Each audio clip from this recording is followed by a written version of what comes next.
नमस्कार. बाळूमामांचे दर्शन या यूट्यूब चॅनलवरती आपल्या सर्वांचं भक्तांनो स्वागत आहे. तर मी तुम्हाला आज या व्हिडिओच्या माध्यमातून वांज म्हशीने ही दूध दिले, बाळूमामांची कृपा याबद्दलची मी तुम्हाला चमत्कार सांगणार आहे. ठीक आहे. तर बाळूमामांच्या जीवनात अनेक अद्भुत आणि भक्तांच्या श्रद्धेला बळ देणारे प्रसंग घडलेले आहेत. त्यांच्या कृपेने अनेक भक्तांच्या अडचणी दूर झाल्या, संकटे निघून गेली आणि अशक्य वाटणाऱ्या गोष्टी शक्य झाल्या. भक्तांनो, अशा चमत्कारापैकी एक प्रसंग म्हणजे वांज म्हशीने दूध दिल्याचा प्रसंग आहे. लक्षात ठेवा.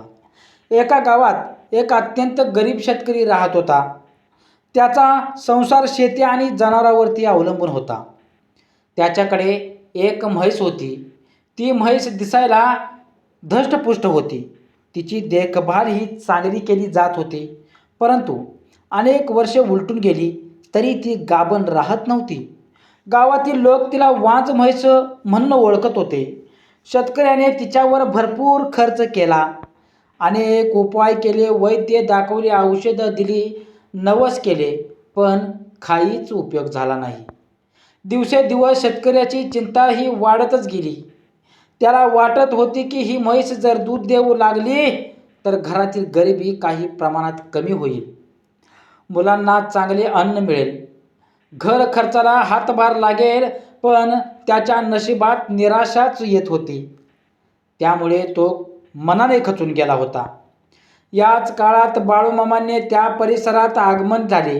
त्यांच्या दर्शनासाठी आणि आशीर्वादासाठी हजारो भक्त येत होते. त्या शेतकऱ्यालाही बाळूमामांविषयी खूप श्रद्धा होती. तो नम्रपणे त्यांच्या चरणी गेला आणि आपले दुःख सांगू लागला. त्याच्या डोळ्यात अश्रू आले होते. त्याने बाळूमामांना सांगितले की, बाळूमामा, माझ्याकडे असलेली ही म्हैस अनेक वर्षापासून वांज आहे. माझ्या संसाराचा आधार तुटत चाललेला आहे. आता तुमच्याशिवाय दुसरा कोणताही आधार मला दिसत नाही. भक्तांनो, असे भक्त बाळूमामांना म्हणाला. बाळूमामांनी त्या शेतकऱ्याकडे प्रेमाने बघितले. त्यांनी त्याला धीर दिला. त्यानंतर ते स्वतः त्या म्हशीजवळ गेले. त्यांनी तिच्या पाठीवरून प्रेमाने भक्तांनो हात फिरवला. काही क्षण ते शांत उभे राहिले. त्यांच्या मुखावर विलक्षण तेज होते. आसपास उभे असलेली लोक हे सर्व बघतच होते. बाळूमामांनी शेतकऱ्याला सांगितले, देवावर पूर्ण विश्वास ठेव, नामस्मरण सोडू नकोस, सर्व काही चांगलं होईल, ठीक होईल तुझं. शेतकऱ्याने बाळूमामांच्या शब्दावर पूर्ण विश्वास ठेवला. तो रोज भक्तिभावाने नामस्मरण करू लागला. त्याच्या मनात आशेचा किरण निर्माण झाला. काही दिवस गेले. एके सकाळी तो नेहमीप्रमाणे गोठ्यात गेला. त्यावेळी त्याला काहीतरी वेगळे जाणवले. त्याने जवळ जाऊन बघितले तर त्या वांज म्हशीच्या आचळात दूध उतरले होते. क्षणभर त्याला डोळ्यावरती स्वतःचा विश्वास बसला नाही. त्याने काळजीपूर्वक दूध काढून पाहिले. खरोखरच दूध निघत होते. अनेक वर्षापासून दूध न देणारी ती म्हैस आता दूध देत होती. शेतकऱ्याच्या आनंदाला पारावारा उरला नाही. त्याने लगेच ही बातमी गावात सांगितली. संपूर्ण गावात आश्चर्याचे वातावरण निर्माण झाले. भक्तांनो, लोक गोठ्यात येऊन त्या म्हशीला पाहू लागले. अनेकांना हा चमत्कार वाटत होता. काहींनी प्रत्यक्ष पाहून खात्री केली. सर्वजण एकच गोष्ट बोलत होते, ही बाळूमामांची कृपा आहे. या घटनेनंतर शेतकऱ्यांचे जीवन बदलू लागले.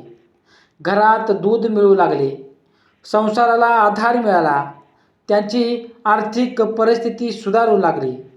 सर्वात महत्त्वाचे म्हणजे त्याचा देवावरील आणि संतांवरील विश्वास अधिक दृढ झाला. भक्तांनो, बाळूमामांनी या प्रसंगातून भक्तांना एक मोठा संदेश दिला. त्यांनी सांगितले की श्रद्धा आणि विश्वास यापुढे अशक्य असे काहीही नाही. लक्षात ठेवा.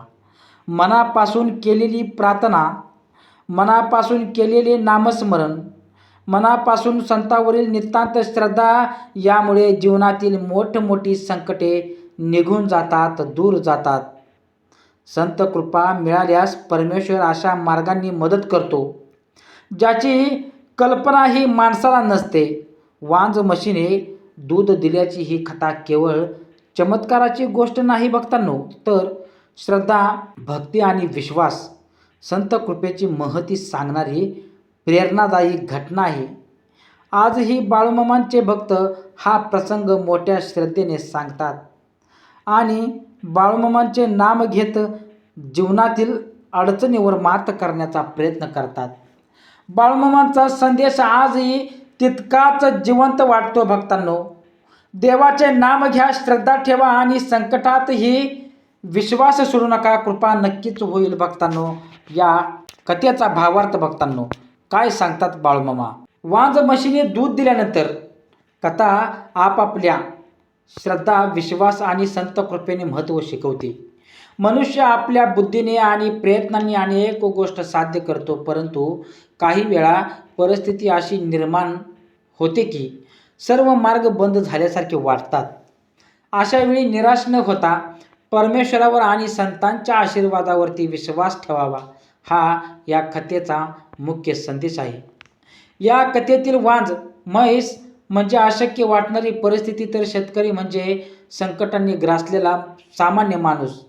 अनेक प्रयत्न करूनही जेव्हा यश मिळत नाही तेव्हा माणूस खचून जातो. परंतु बाळूमामांनी दाखवून दिले की श्रद्धा आणि भक्तीमुळे अशक्य वाटणाऱ्या गोष्टीही शक्य होऊ शकतात. या प्रसंगातून हेही समजते की संत केवळ चमत्कार दाखवण्यासाठी पृथ्वीवर येत नाहीत, ते भक्तांच्या मनात श्रद्धा जागृत करण्यासाठी, त्यांना योग्य मार्ग दाखवण्यासाठी येत असतात, परमेश्वरांशी जोडण्यासाठी कार्य करतात.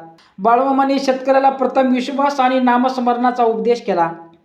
त्यामुळे चमत्कारांपेक्षा भक्ताच्या मनातील विश्वास अधिक महत्त्वाचा आहे. कथेचा आणखी एक अर्थ असा आहे की जीवनात कितीही कठीण प्रसंग आले तरी आशा सोडू नये. परमेश्वराची कृपा कोणत्या रूपाने मिळेल हे सांगता येत नाही.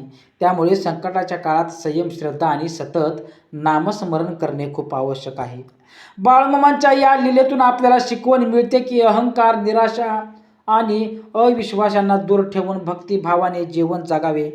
जिथे श्रद्धा असते तिथे कृपा असते आणि जिथे कृपा असते तिथे अशक्य हे शक्य होते. भक्तांनो, थोडक्यात भावार्थ, मानवी प्रयत्न लक्षात ठेवा केला पाहिजे तरच आपल्याला सक्सेस मिळते.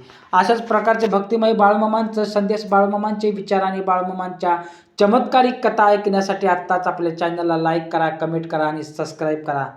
ठीक आहे, तर चांग भलं बाळूमामांच्या नावानं चांग भलं.